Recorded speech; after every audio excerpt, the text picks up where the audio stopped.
शेतकऱ्याची वेदना, त्याची जिद्द, हे सगळं फक्त 3 ओळींमध्ये कसं बरं व्यक्त होऊ शकतं? आज आपण ना अशाच एका शक्तिशाली काव्य प्रकारात डोकावून पाहणार आहोत, हायकू. आणि बघूया की या चिमुकल्या 3 ओळींमध्ये किती मोठं जग सामावलेलं आहे. म्हणजे खरंच विचार करण्यासारखी गोष्ट आहे, नाही का? फक्त 3 ओळी, पण या 3 ओळींमध्ये एखाद्याच्या आयुष्याचा सगळा संघर्ष, त्याच्या आशा, निराशा, सगळं काही सामावू शकतं का? चला, याच प्रश्नाचं उत्तर शोधूया. आणि या प्रवासात आपल्याला सोबत करणार आहेत कवी प्रभाकर सालेगावकर. हे असे कवी आहेत ज्यांनी आपल्या लेखणीतून ग्रामीण भागाचा, तिथल्या मातीचा आवाज बुलंद केलाय. माहितीये, सालेगावकर फक्त कवीच नव्हते, तर ते एक शिक्षक होते, मुख्याध्यापक होते. म्हणजे त्यांचा ग्रामीण जीवनाशी रोजचा अगदी थेट संबंध होता. आणि म्हणूनच त्यांच्या शब्दांमध्ये ना तो पुस्तकीपणा नाहीये. जे काही आहे ते थेट वास्तवाचा अनुभव आहे, त्याची एक ठोस जाणीव आहे. पण सालेगावकरांबद्दलची एक सगळ्यात रंजक गोष्ट काय आहे माहितीये?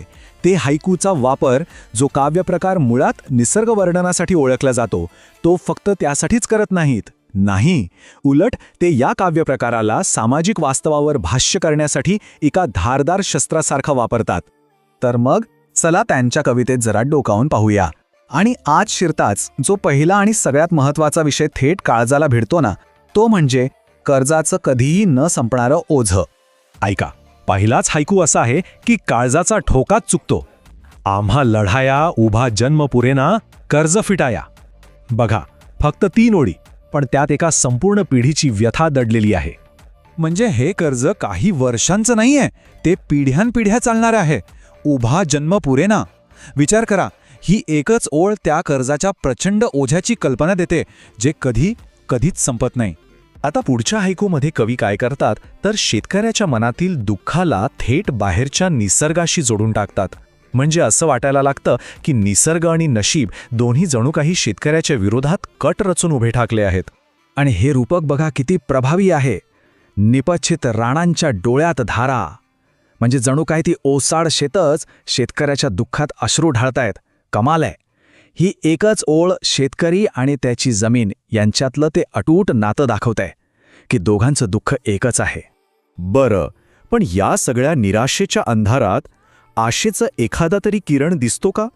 पुढचा हायकू याच आशेबद्दल बोलतो आणि सोबतच ती आशा किती क्षणभंगूर आहे हेही सांगतो. पहाट स्वप्ने वाऱ्यासवे उडाली, कशी बुडाली. वाह, म्हणजे प्रत्येक नव्या दिवसाची सुरुवात एका आशेने होते, पण किती पटकन ती आशा वाऱ्यावर विरून जाते. हा तर जणू रोजचाच खेळ झालाय.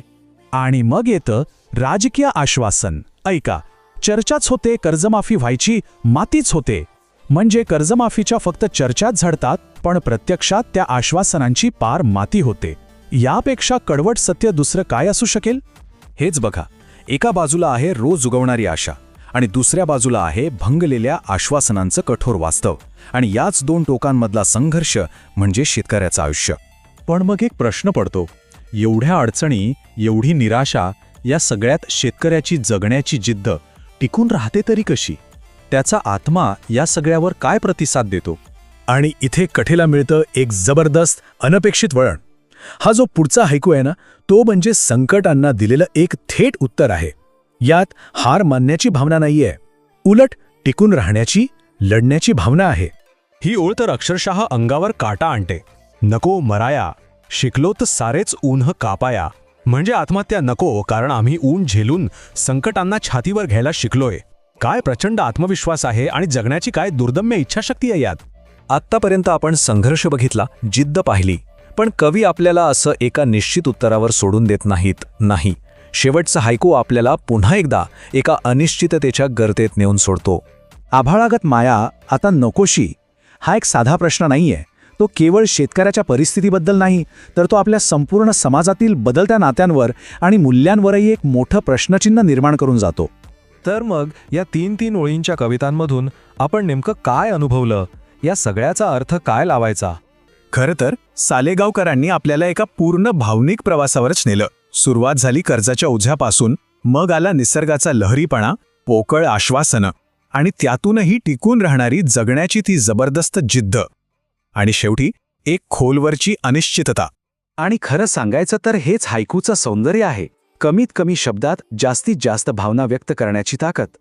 म्हणूनच ह्या कविता फक्त शेतकऱ्याच्या राहत नाहीत, तर त्या प्रत्येक संघर्ष करणाऱ्या माणसाच्या होऊन जातात. आजच्या या प्रवासानंतर एक प्रश्न मात्र मनात नक्की राहतो. आपल्या आजूबाजूला अशा कितीतरी लहान वाटणाऱ्या गोष्टी असतील ज्यांच्या आतमध्ये मोठ्या कथा आणि मोठे संघर्ष दडलेले आहेत. कदाचित गरज आहे ती फक्त जरा थांबून निरखून पाहण्याची.